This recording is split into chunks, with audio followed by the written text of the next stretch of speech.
Bonsoir à tous, chers auditeurs, chères auditrices, c'est Cyrus et nous voici pour le 30e épisode de notre podcast hebdomadaire sur l'actualité du football.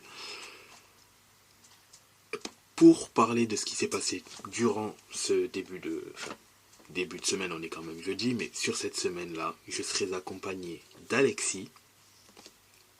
Bonsoir tout le monde. Et Jeff. Bonsoir à tous et toutes. En plus de l'actualité des championnats et également des matchs de coupe, il y a également eu une décision de justice de la part de la Cour européenne qui a quand même une incidence sur plusieurs éléments liés à l'UEFA et la FIFA, dont on abordera le sujet après avoir parlé des différents championnats. Donc durant cette semaine, il y a eu plusieurs matchs sur plusieurs championnats, une journée de Bundesliga, en ce moment une journée de Liga et la dernière journée de Ligue 1 de l'année 2023 également. Quelques matchs de coupe, le match de FL Cup de Liverpool contre West Ham, le match de Coupe d'Italie entre l'Inter double tenant du titre et Bologne, 4e de Serie A et l'excellente surprise de cette année. Et donc en premier lieu, on parlera. Il y a également eu une journée de Ligue 2, également à ne pas oublier, avec quelques changements positifs, dont Alexis nous dira.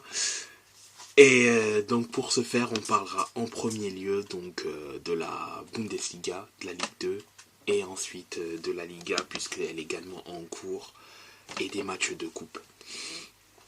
Donc Alexis, qu'as-tu à nous dire concernant cette dernière journée de Bundesliga? Alors ce que j'ai à vous dire, ça va être assez rapide. Mayence qui jouait le dernier match de l'année 2023, pas le dernier match aller, le dernier des matchs allés, parce qu'il reste encore un match mi-janvier. Donc voilà, c'était le dernier match de l'année 2023 sur la pelouse du Borussia Dortmund. Borussia Dortmund qui est un peu lâché dans la course au titre, qui est 5e actuellement, mais parlons de Mayence, notamment au niveau du match. Une première mi-temps totalement catastrophique, totalement ratée pendant quasiment 45 minutes. Dortmund qui ouvre le score un peu avant la demi-heure de jeu, assez logiquement on va dire sur un magnifique dans la lucarne de Daniel Batz qui poursuit son intérim encore. Donc voilà, Dortmund qui s'est créé énormément d'occasions, plusieurs frappes, des frappes sur la barre, notamment 2 il me semble, et mais vraiment une première mi-temps catastrophique de Mayence, pas un tir. Alors le premier tir arrive après la 40e minute, et puis par on ne sait quel moyen, peut-être à force de rater toutes ces occasions, peut-être que Mayence a fini par prendre un petit peu confiance et a fini par égaliser suite à une tête de Sepp Van den Berg qui trompe Kobel. Pour la petite histoire, Sepp Van den Berg qui était à Schalke l'année dernière et qui marque contre Dortmund. Donc on connaissait tous l'histoire entre Dortmund et Schalke. Donc voilà, une mi-temps sifflée sur le score de 1 partout. Et puis en deuxième mi-temps, une deuxième mi-temps totalement différente de la première. Plusieurs occasions de la part de Mayence, et puis une deuxième mi-temps totalement catastrophique de la part de Dortmund. Mayence aurait même pu l'emporter. Il y a eu plusieurs contres notamment. Mais voilà, c'est un point qui va compter, parce que provisoirement, il avait permis de sortir de la zone rouge et de grimper à la 15e place. Au final, avec les matchs d'hier, Mayence qui est redescendu à la 16e place. Alors, c'est plus une place de relégable, mais c'est une place de barragiste. Je suis même pas sûr, depuis le début de la saison, qu'il y ait eu une place, qu'ils aient été plus haut que cette place. Donc voilà, on va dire que c'est un bon point de prix. Mais c'est vrai que ça aurait pu être différent au niveau de la deuxième mi-temps. Maintenant, c'est des places à la trêve, place au possible mercato, comme je disais mardi soir. On nous dit c'est les dirigeants qui disent qu'avec tous les joueurs blessés, certains qui sont revenus et d'autres qui sont pas blessés, mais qui devraient plus trop tarder à revenir. Il est possible qu'il n'y ait pas de mercato. Moi, je trouve que ce serait pas une grave erreur, mais ce serait dommage de pas recruter au moins un joueur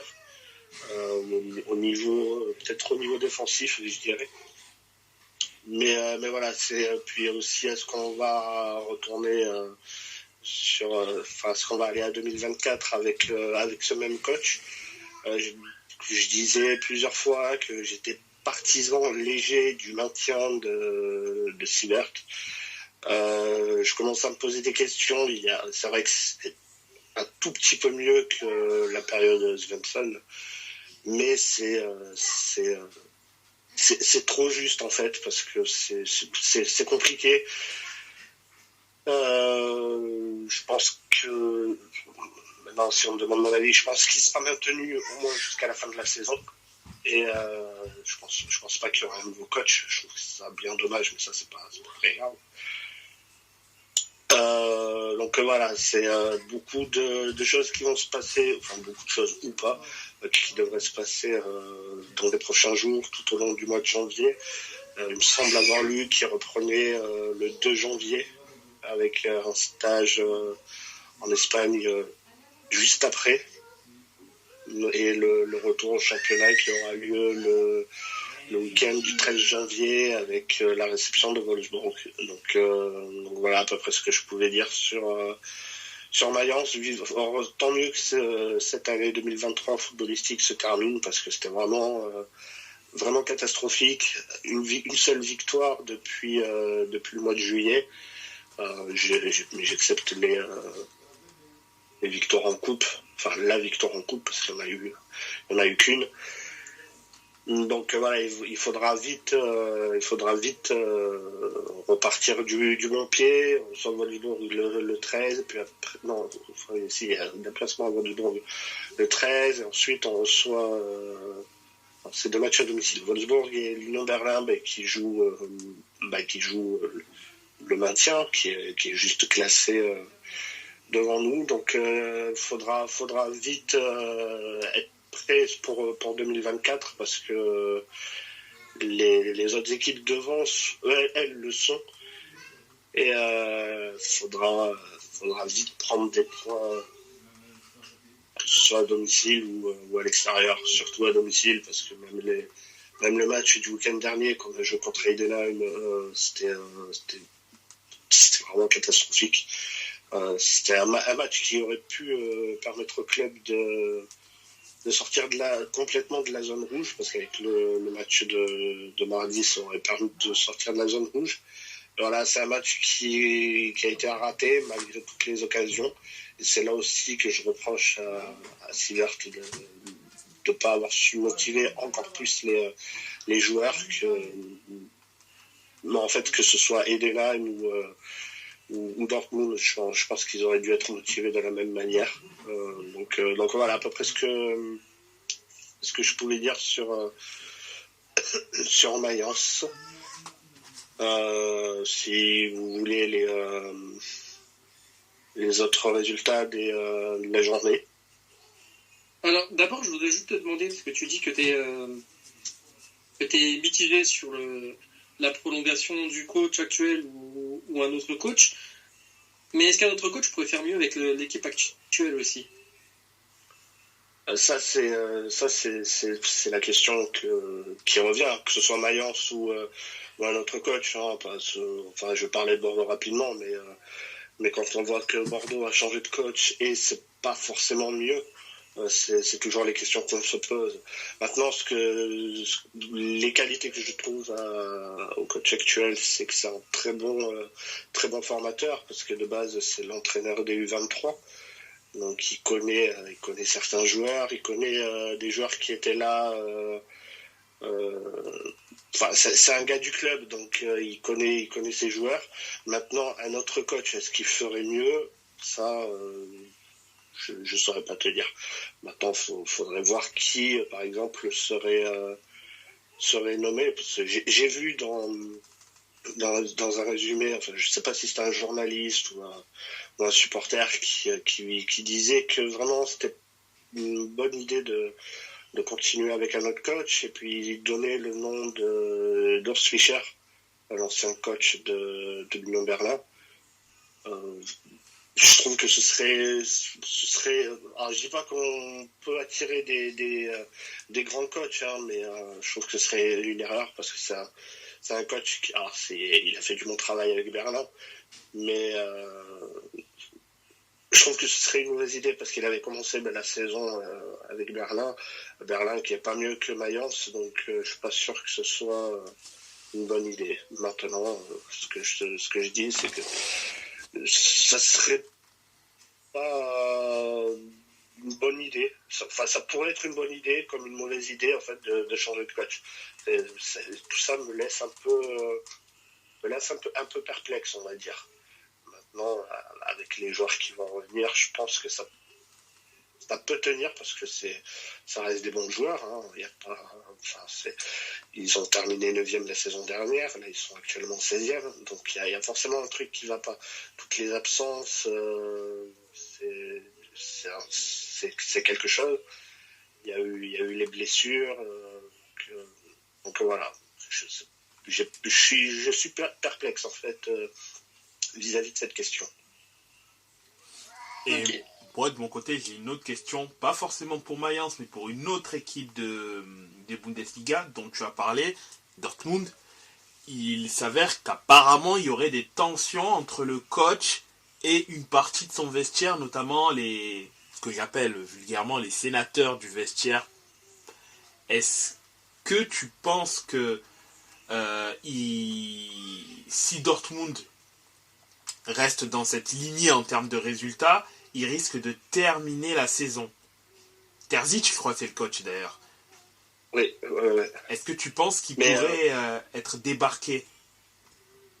Non, je pense pas. Je pense qu'ils vont terminer la saison avec lui, parce qu'il y avait une réunion aujourd'hui, il me semble, et il a été dit que le coach était gardé au moins jusqu'à la fin de la saison. Donc voilà, est-ce qu'ils vont changer quand ça ira pas mieux?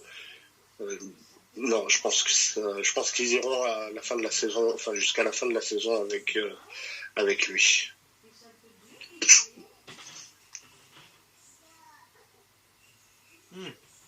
Ok, parce que c'était une info que j'avais vue, et bon, même s'il s'avère que oui, Dortmund peut-être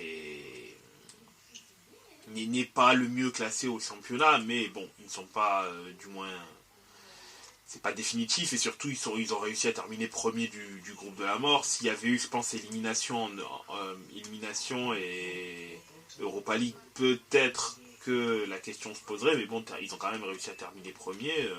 Enfin, faut aussi rendre à César ce qui est à César. Sur le principe, on voyait plus le PSG terminer à cette place et Dortmund se battre pour la seconde, alors qu'ils ont brillamment réussi à finir deuxième.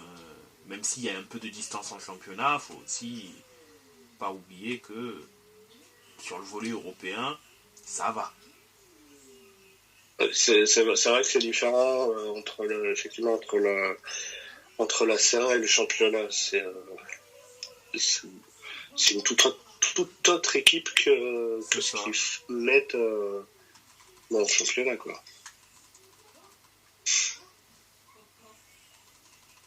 Oui, donc à voir, hein, de toute manière. Après, il me semble que Dortmund ne perd pas spécialement de joueurs pour la CAN ni pour la Coupe d'Asie, si je ne... Ben, ils ont Sébastien Haller déjà, Oui, qui est sorti mardi soir blessé. Perso, j'ai pas l'info sur ce qu'il a. Ça avait l'air assez sérieux quand il est sorti, mais j'ai pas d'autres joueurs qui me viennent en tête sur des potentielles absences. Ouais, du moins côté Dortmund, il risque pas spécialement d'être très touché. Non.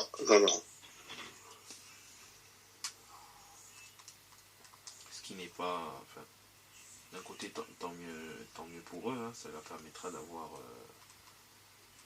un maximum de joueurs. Mais puis c'est prévu qu'ils recrutent au moins un latéral gauche. J'ai vu passer le nom et puis je me souviens plus. C'est un latéral gauche qui est à Manchester. Reguilon. Ouais, voilà, exactement. Qui possède une clause pour rompre son prêt et donc il devrait possiblement s'engager avec eux. Mais enfin voilà quoi. Ok. C'est vrai que j'ai entendu les rumeurs concernant Reguilon, mais j'ai vu également quelques démentis par rapport au fait que ce ne soit pas sûr qu'il puisse réussir à casser son prêt et que donc ça se fasse. Mais bon, si apparemment il y avait une clause, l'existence de la clause, je ne la connaissais pas. Mais ouais, s'il y a la possibilité qu'il puisse rompre son prêt, bah, si ça peut lui être profitable, pourquoi pas. Ok, intéressant les informations concernant la Bundesliga. Pour l'instant, du moins, je n'ai pas d'autres questions. Hein. Et puis, de toute façon, je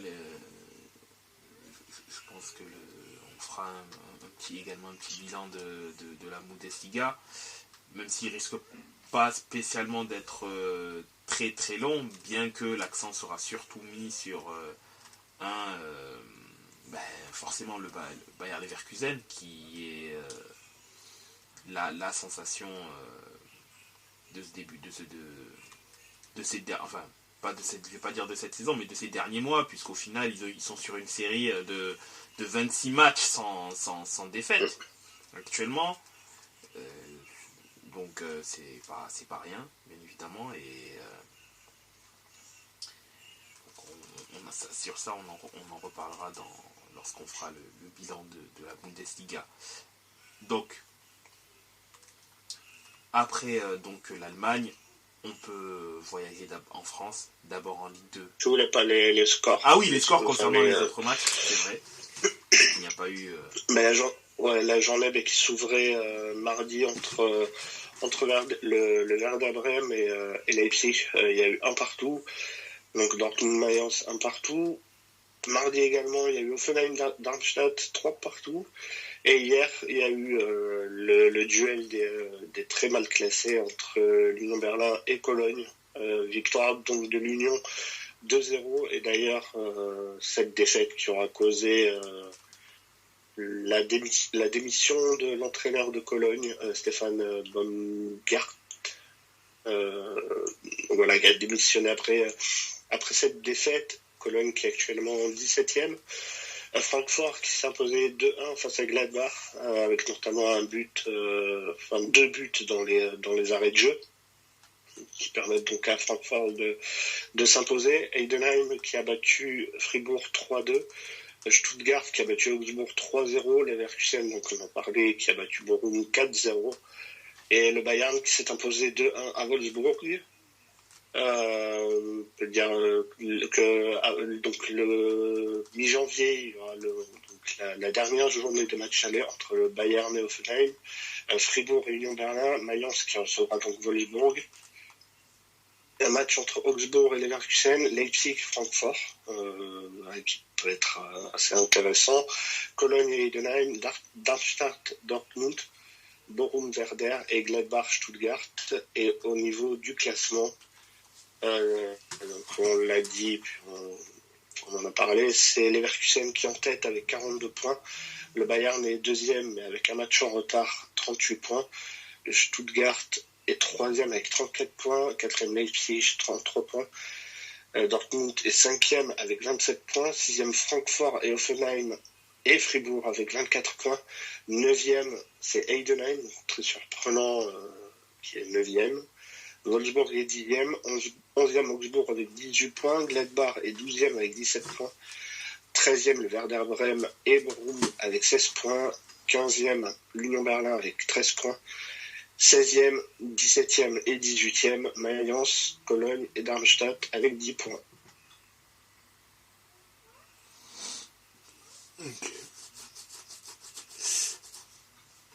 Ok, merci pour les informations. Concernant la Bundesliga durant cette journée, comme indiqué précédemment, on peut cette fois-ci aller en France, du moins. D'abord la Ligue 2 et ensuite la Ligue 1 qui a offert du beau spectacle.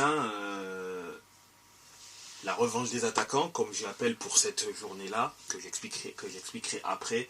Mais d'abord, au niveau de la Ligue 2, je pense qu'on est sur un résultat positif pour Bordeaux, Alexis. Effectivement, un résultat positif, c'est tout ce qu'on leur a demandé. Par contre, j'ai pas vu... j'ai vu un petit peu le match, parce qu'il y avait Mayence en même temps, mais Bordeaux qui se déplaçait à Dunkerque. Dunkerque qui est 19e. Bordeaux qui était 17e avant de commencer ce match. Un but assez rapide de Vipotnik à la 4e minute et un but signé Ellis à la 70e minute. Donc voilà, une victoire logique, et surtout une victoire qui est un peu dans la continuité de ce qu'on a produit ce week-end, notamment avec le match face à Saint-Etienne, le 0-0. Donc voilà, ça prend pas de but. Ça me fait un peu marrer parce que c'est Strajek en ce moment qui est dans le but, donc pour le coup il n'y a pas grand chose à dire sur lui. Son jeu au pied est toujours autant catastrophique. Par contre sur sa ligne, ce que je disais il y a une quinzaine de jours, c'est quand même très bon sur sa ligne, mais au pied c'est une catastrophe. Donc voilà, une victoire 2-0, une victoire qui fait du bien.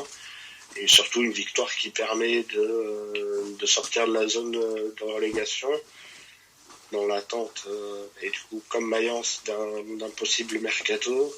Si on attend des réponses, parce que je disais que à mon avis sans départ il n'y aura pas d'arrivée. Donc voilà, déjà ça c'est une mauvaise chose. Je pense qu'il y a besoin de recrues un peu partout sur pas mal de postes. Je pense que derrière et devant il y a besoin de certains joueurs. Et donc voilà, une victoire 2-0 qui permet de sortir de la zone rouge, qui permet déjà de bien finir cette année en attendant le début des matchs retour dès le mois de janvier. Et un mois de janvier assez compliqué pour Bordeaux, puisqu'ils vont se déplacer à Auxerre, qui est deuxième, et puis on se Angers fin janvier. Angers qui est leader. Donc je pense que si on peut s'en sortir avec 2 résultats positifs sur ces matchs, ça pourrait être quelque chose. Par contre, s'il n'y a pas de résultats positifs fin janvier, je pense que la course à la montée, ça sera bel et bien mort. Donc, même si je pense que on part quand même de très loin. On verra avec le classement, mais le principal c'était de s'imposer mardi sur cette pelouse de Dunkerque, Dunkerque qui est 19e du championnat. C'est toujours autant compliqué. Donc voilà, le principal c'était vraiment de s'imposer, et puis ça a été fait.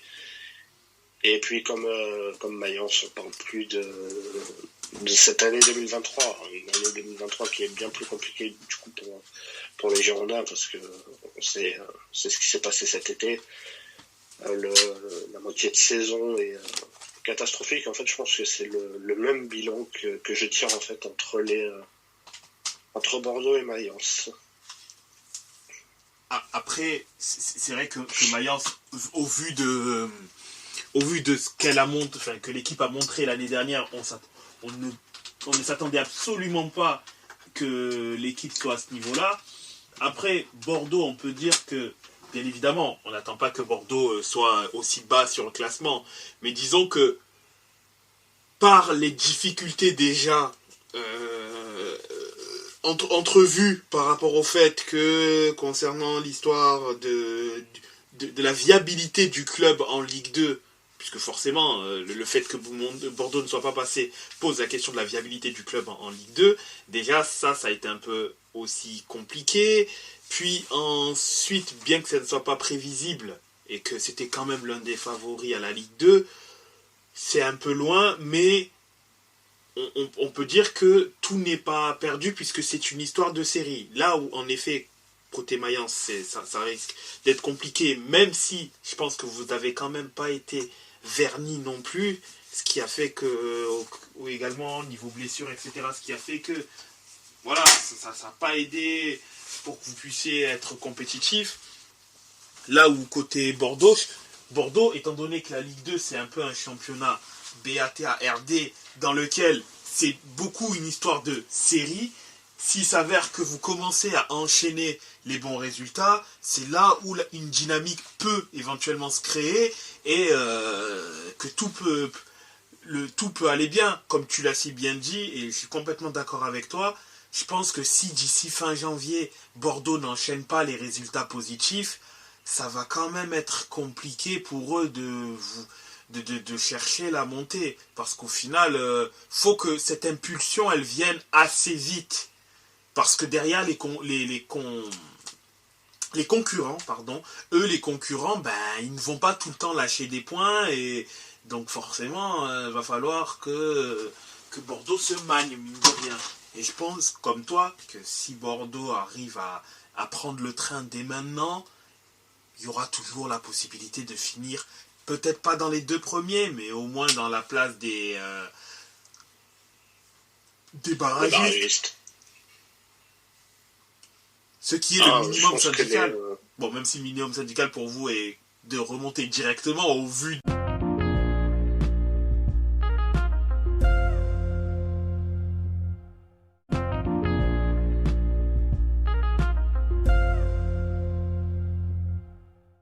Yo les gars, si vous souhaitez avoir des maillots de qualité livrés rapidement à prix compétitif, n'hésitez pas, foncez chez notre partenaire maxikit.com. Avec le code LTR, vous aurez 15% de réduction sur votre commande. Donc n'hésitez pas, si vous êtes fan de foot, que vous souhaitez agrandir votre collection de maillots ou que vous en avez marre de payer des maillots de football trop chers, n'hésitez pas, foncez chez notre partenaire maxikit.com avec le code LTR, vous aurez 15% de réduction.